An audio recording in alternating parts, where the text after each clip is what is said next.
Ada sejumlah kesalahan yang kerap dilakukan oleh orang-orang ketika sholat, yang karena melakukan kesalahan itu dapat mengurangi pahala sholatnya, bahkan membatalkan sholatnya. Apa saja? Pertama, salah dalam membaca Al-Fatihah. Dalam fatwa Lembaga Fatwa Mesir, Syekh Ahmad Mamduh memberikan penjelasan tentang kesalahan dalam pengucapan Al-Fatihah yang dapat membatalkan sholat. Dalam membaca surat Al-Fatihah akan membatalkan sholat jika ada kesalahannya itu tampak jelas. Contohnya jika seseorang membaca ayat Sirotol lazina anamta alaihim, yaitu jalan orang-orang yang telah engkau beri nikmat. Akan tetapi, dia membaca anamtu pada huruf ta, salah membaca harakatnya. Yang seharusnya dibaca fathah jadi dibaca domah.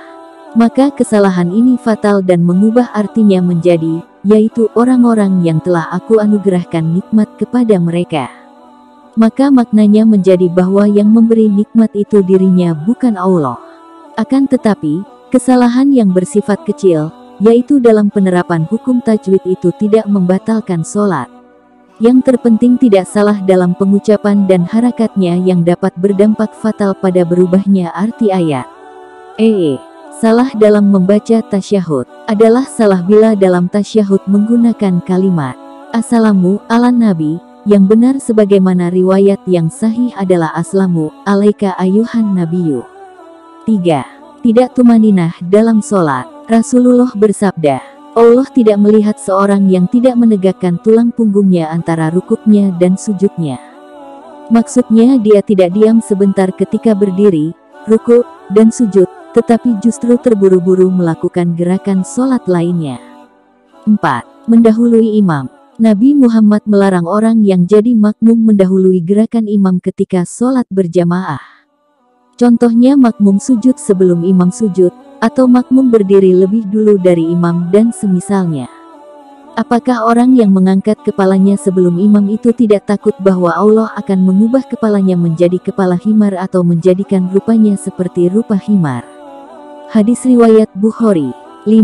Orang yang sholat tidak sujud dengan 7 anggota sujud.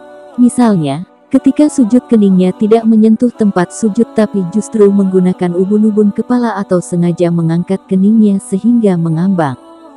Sebagaimana disabdakan Rasulullah, aku diperintahkan untuk melaksanakan sujud dengan 7 tulang anggota sujud kening.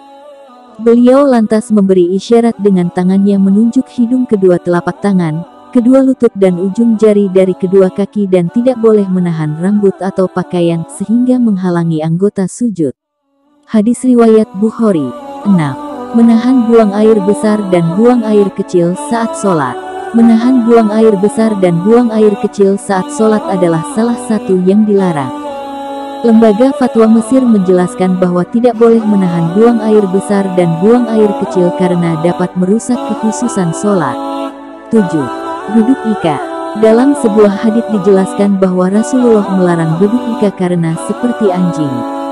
Dari Abu Hurairah, dia berkata, Rasulullah memerintahkan kepadaku dengan 3 perkara dan melarangku dari 3 perkara. Beliau memerintahkanku dengan 2 rakaat duha pada setiap hari, witir sebelum tidur, dan puasa 3 hari pada setiap bulannya. Dan melarangku mematuk dalam salat seperti ayam mematuk, duduk seperti duduknya anjing dan menoleh seperti berpalingnya serigala. Hadis riwayat Ahmad. Jadi posisi ika yang dilarang dalam sholat itu seperti ketika sujud tapi pantatnya menempel ke lantai tidak diangkat dan bagian kaki atas atau bagian atas telapak kakinya juga menempel ke lantai seperti duduknya anjing. Atau saat duduk ifrirasi posisi pantat menempel pada lantai tidak pada kaki.